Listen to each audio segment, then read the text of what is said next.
मेरे कोलीग्स हैं या सबॉर्ਡੀਨੇਟਸ हैं ਜਾਂ ਹੋਰ ਜਨਰਲ ਪਬਲਿਕ ਹੈ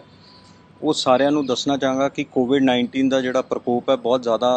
ਜਿਵੇਂ ਦਿਨ ਬ ਦਿਨ ਵੱਧ ਰਿਹਾ ਹੈ ਔਰ ਪੀਕ ਆ ਰਹੀ ਹੈ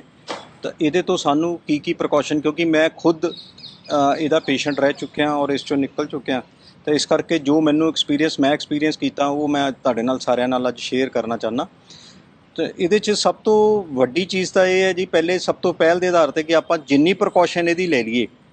कि पब्लिकली जो आप मूव करते हैं मास्क तो बिना मूव नहीं करना, जो ऑफिस बैठे हैं उदों भी मास्क हर वेले अपने मूँह पर होना चाहिए एंड उस तो बाद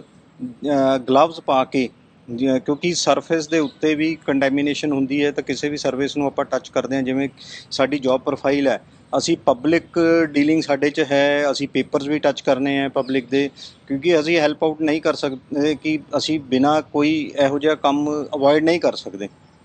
तो इस करके प्रिकॉशनस जिहड़ियां अटमोस्ट प्रिकॉशनस लैनी चाहिए है। किते किसी ब्याह शादी पार्टी या कुछ ऐसे है उत्थे भी सोशल डिस्टेंसिंग टोटल मेनटेन होनी चाहिए है और कोशिश ये होनी चाहिए है कि सात्विक जिहा भोजन जिहड़ा घर बने तुसी उही खाओ और अगर कोई ज़्यादा मजबूरी नहीं है तो क्योंकि बाहर कोई ना कोई कंटैमीनेशन हैगी है या पैकेज फूड ले लो या कुछ ले लो तो वो कुछ चंद के प्रिकॉशनस हैगियां जिहड़ियां जरूरी है। तो जिवें जिहड़े मेरे नाल होया मैं से मेरा जिहड़ा ऑफिस ऑर्डरली सीगा ਉਹਨੂੰ ਇਨਫੈਕਟਡ ਸੀਗਾ ਐਂਡ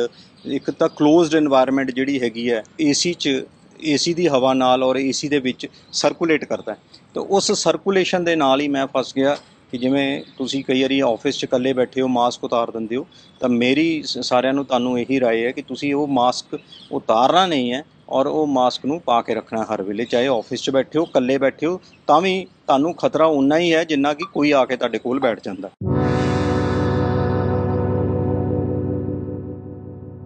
ਇਹਦਾ ਅਲੱਗ-ਅਲੱਗ ਬੋਡੀ ਤੇ ਅਲੱਗ-ਅਲੱਗ ਸਿੰਪਟਮਸ ਆਉਂਦੇ ਆ ਕੋਈ ਇਹ ਨਹੀਂ ਕਹਿ ਸਕਦਾ ਜੀ ਕਿ ਇਹ ਪਰ ਮੋਸਟ ਕਾਮਨ ਜਿਹੜੇ ਸਿੰਪਟਮਸ ਇਹਦੇ ਹੈਗੇ ਆ ਉਹ ਹੈਗਾ ਟੈਂਪਰੇਚਰ ਹੋਣਾ ਤੇ ਗਲੇ 'ਚ ਖਰਾਸ਼ ਹੋਣੀ ਜਾਂ ਗਲੇ 'ਚ ਇਰੀਟੇਸ਼ਨ ਹੋਣੀ ਔਰ ਪਰ ਕਈ ਕੇਸਾਂ 'ਚ ਮੈਂ ਕਿਉਂਕਿ 2-3 ਦਿਨ ਹਸਪੀਟਲ ਵੀ ਰਹਿ ਕੇ ਆਇਆ ਤਾਂ ਉੱਥੇ ਵੀ ਮੈਨੂੰ ਇਹ ਪਤਾ ਲੱਗਿਆ ਕਿ ਕਈ ਕੇਸਿਸ ਦੇ ਵਿੱਚ ਜਿਹੜਾ ਹੈਗਾ ਡਾਇਰੀਆ ਹੋ ਗਿਆ ਕਿਸੇ ਨੂੰ ਹੈਡੇਕ ਹੋ ਗਿਆ ਐਂਡ तो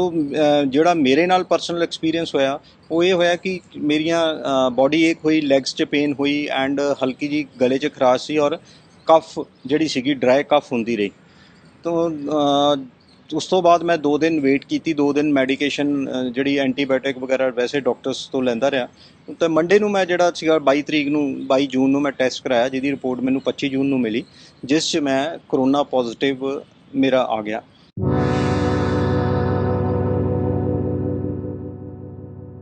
ਤਾਂ ਇਮੀਡੀਏਟਲੀ ਮੈਂ ਸ਼ਾਮ ਨੂੰ ਹਸਪੀਟਲ ਐਡਮਿਸ਼ਨ ਲੈ ਲਈ। ਉਹਦਾ ਇੱਕ ਕਾਰਨ ਇਹ ਸੀ ਕਿ ਮੈਂ ਇਹ ਚਾਹੁੰਦਾ ਸੀ ਬਿਕੋਜ਼ ਮੇਰੀ ਜਿਹੜੀ ਏਜ ਸੀਗੀ ਉਹ ਮੇਰੀ ਫੇਵਰ 'ਚ ਨਹੀਂ ਸੀ ਬਿਕੋਜ਼ 45 ਤੋਂ ਉੱਤੇ ਰਿਸਕ ਜ਼ਿਆਦਾ ਹੁੰਦਾ ਤਾਂ ਸਿੰਸ ਆਈ ਵਾਜ਼ 54 ਈਅਰਸ ਤਾਂ ਮੈਂ ਇਹ ਠੀਕ ਸਮਝਿਆ ਕਿ ਜੋ ਰਾਏ ਕੀਤੀ ਡਾਕਟਰਸ ਨੇ ਸਲਾਹ ਦਿੱਤੀ ਕਿ ਤੁਸੀਂ ਇੱਕ ਵਾਰ ਆ ਕੇ ਆਪਣੀ सारी इन्वेस्टिगेशनस करवा जाओ। ये लिए मैं एक होर जरूरी चीज़ साझी करना चाहांगा कई लोगों के ना मन च वहम हैगा कि पता नहीं असी हॉस्पिटल क्यों जाइए हॉस्पिटल पता नहीं साडा किवें दा होएगा उत्थे होर ना सानू हो जाए वायरस होर ना हो जाए होर बीमारी ना लग जाए पर मैं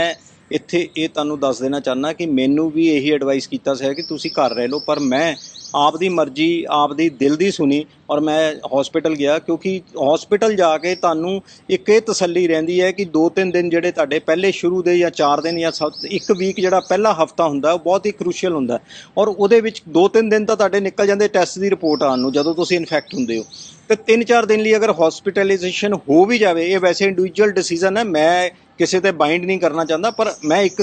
राय दे रहा अपनी जो मेरी पर्सनल है कि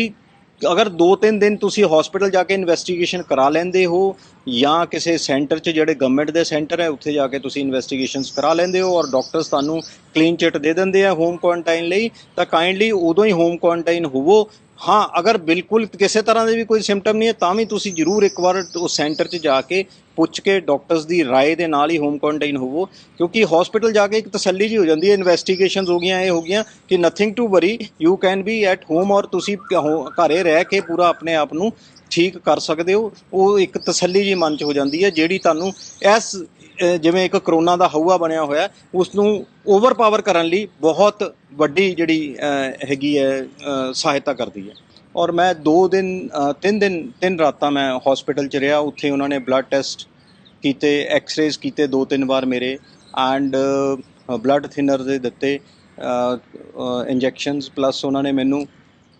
ਕੁਛ ਮੈਡੀਕੇਸ਼ਨ ਸਪਲੀਮੈਂਟਸ ਦਿੱਤੇ, ਬਿਕੋਜ਼ ਇਹਦੇ 'ਚ ਕੋਈ ਵੀ ਮੈਡੀਸਨ ਹਜੇ ਤੱਕ ਨਹੀਂ ਹੈ। ਤੋ ਇਹ ਅਲੱਗ-ਅਲੱਗ ਹਸਪੀਟਲ ਦੀ ਆਪਣੀ ਆਪਣੀ ਥਿਊਰੀ ਹੈ, ਕੋਈ ਕਿਸੇ ਤਰ੍ਹਾਂ ਟ੍ਰੀਟਮੈਂਟ ਦੇ ਰਿਹਾ, ਕੋਈ ਕਿਸੇ ਤਰ੍ਹਾਂ ਦੇ ਰਿਹਾ, ਉਹ ਵੀ ਇੱਕ ਸੈੱਟ ਪੈਟਰਨ ਨਹੀਂ ਹੈ ਕਿ ਕੀ ਟ੍ਰੀਟਮੈਂਟ ਇਹਦੇ 'ਚ ਦੇਣੀ ਹੈ। ਤੋ ਉਹਨਾਂ ਨੇ ਜਦੋਂ ਸਾਰੀ ਉਹਨਾਂ ਨੇ ਈਵਨ ਸਿਟੀ ਸਕੈਨ ਵੀ ਕੀਤਾ, ਐਂਡ ਜਦੋਂ ਉਹਨਾਂ ਨੂੰ ਸ਼ਿਓਰ ਹੋ ਗਿਆ ਕਿ ਮੇਰੇ ਕਿਤੇ ਲੰਗਸ ਵਗੈਰਾ 'ਚ ਕੋਈ ਇਨਫੈਕਸ਼ਨ ਨਹੀਂ ਆਈ ਹੈ, ਤਾਂ ਉਹਨਾਂ ਨੇ ਮੈਨੂੰ ਕਹਿਤਾ ਕਿ ਤੁਸੀਂ ਹੋਮ ਕੁਆਰੰਟਾਈਨ ਹੋ ਜਾਓ। ਤੇ ਉਸ ਤੋਂ ਬਾਅਦ ਮੈਂ 28 ਤਰੀਕ ਨੂੰ ਆਪਣੇ ਘਰ ਵਾਪਸ ਆ ਗਿਆ। ਔਰ ਘਰ ਵਾਪਸ ਆ ਕੇ ਜਿਹੜੀਆਂ ਅੱਗੇ ਪ੍ਰੀਕਾਸ਼ਨਸ ਵਗੈਰਾ ਰੱਖਣੀਆਂ ਜਾਂ ਕੀ ਆਪਾਂ ਡਾਈਟ ਲੈਣੀ ਹੈ, ਉਹ ਮੈਂ ਤੁਹਾਡੇ ਨਾਲ ਸਾਂਝੀ ਕਰਦਾ। ਕਿ ਘਰ ਆਉਣ ਤੋਂ ਬਾਅਦ ਇੱਕ ਤਾਂ ਮੈਂ ਸੈਪਰੇਟ ਫੈਮਿਲੀ ਤੋਂ ਬਿਲਕੁਲ ਅਲੱਗ ਰੂਮ ਕਾਫੀ ਦੂਰ ਆਪਣਾ ਰੱਖ ਲਿਆ, ਐਂਡ ਉਹਦੇ 'ਚ ਡਿਸਪੋਜ਼ੇਬਲ ਜਿਹੜੇ ਯੂਟੈਂਸਿਲਸ ਆਉਂਦੇ ਆਪਣੇ ਪਲਾਸਟਿਕ ਦੇ ਜਾਂ ਥਰਮੋਕੋਲ ਦੇ, ਉਹ ਯੂਜ਼ ਕਰਨੇ ਸ਼ੁਰੂ ਕਰਤੇ। ਆਪਣਾ ਗਾਰਬੇਜ ਬੈਗ ਅਲੱਗ ਰੱਖ ਲਿਆ, ਐਂਡ ਮੇਰੇ ਖਿਆਲ ਕਾਰਪੋਰੇਸ਼ਨ ਨੇ ਜਾਂ ਕੁਛ, ਮੈਂ ਤਾਂ ਆਪਣਾ ਪ੍ਰਾਈਵੇਟ ਅਰੇਂਜਮੈਂਟ ਕਰ ਲਿਆ ਸੀ, ਬਟ ਮੈਨੂੰ ਪਤਾ ਲੱਗਿਆ ਕਿ ਕਾਰਪੋਰੇਸ਼ਨ ਨੇ ਕੋਈ ਏਜੰਸੀ ਵੀ ਇੰਗੇਜ ਕੀਤੀ ਹੋਈ ਹੈ, ਜਿਹੜੇ ਪੋਜ਼ੀਟਿਵ ਪੇਸ਼ੈਂਟਸ ਹੋਮ ਕੁਆਰੰਟਾਈਨ ਹੈਗੇ ਆ, ਉਹਨਾਂ ਦਾ ਗਾਰਬੇਜ ਵਗੈਰਾ ਉਹ ਪਿਕ ਕਰ ਲੈਂਦੇ ਘਰ ਤੋਂ। ਅਤੇ ਰੋਜ਼ ਇੱਕ ਵਾਰ ਦਿਨ 'ਚ ਆ ਕੇ ਟੀਮ ਜਿਹੜੀ ਸੀਗੀ ਮੈਂ ਹਾਇਰ ਕੀਤੀ ਸੀ, ਉਹ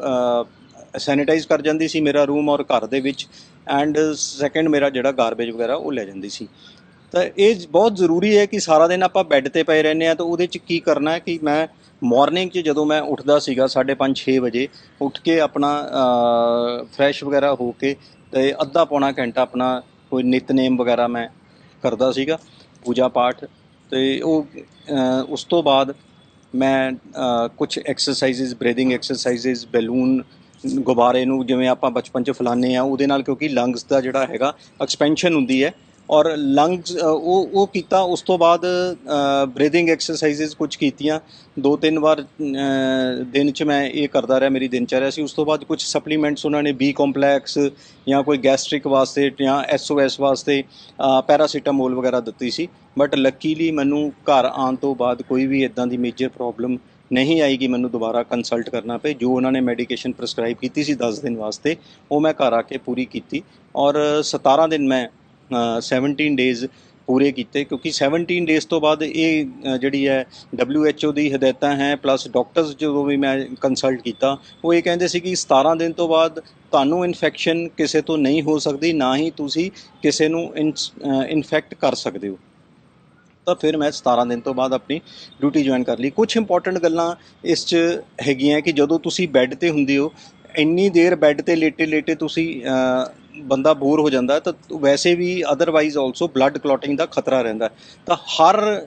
4 ਘੰਟੇ ਦੇ ਬਾਅਦ ਤੁਸੀਂ 6 ਮਿੰਟ ਵਾਕ ਕਰਨੀ ਹੈ, ਔਰ ਉਹਦੇ ਲਈ ਆਪਾਂ ਨੂੰ ਕੋਈ 3-4 ਚੀਜ਼ਾਂ ਜ਼ਰੂਰੀ। ਇੱਕ ਤਾਂ ਆਕਸੀਮੀਟਰ 1000-1200 ਰੁਪਏ ਦਾ ਆ ਜਾਂਦਾ ਹੈ, ਇੱਕ ਥਰਮਾਮੀਟਰ ਜਿਹੜਾ ਡਿਜੀਟਲ ਥਰਮਾਮੀਟਰ ਜਿਹਨੂੰ ਆਪਾਂ ਕਹਿੰਦੇ ਮੂੰਹ ਚਲਾਉਂਦੇ ਹਾਂ, ਉਹ ਜ਼ਰੂਰ ਚਾਹੀਦਾ, ਕਿਉਂਕਿ ਐਕੂਰੇਟ ਜਿਹੜਾ ਟੈਂਪਰੇਚਰ ਹੈ ਉਹੀ ਦੱਸਦਾ। ਔਰ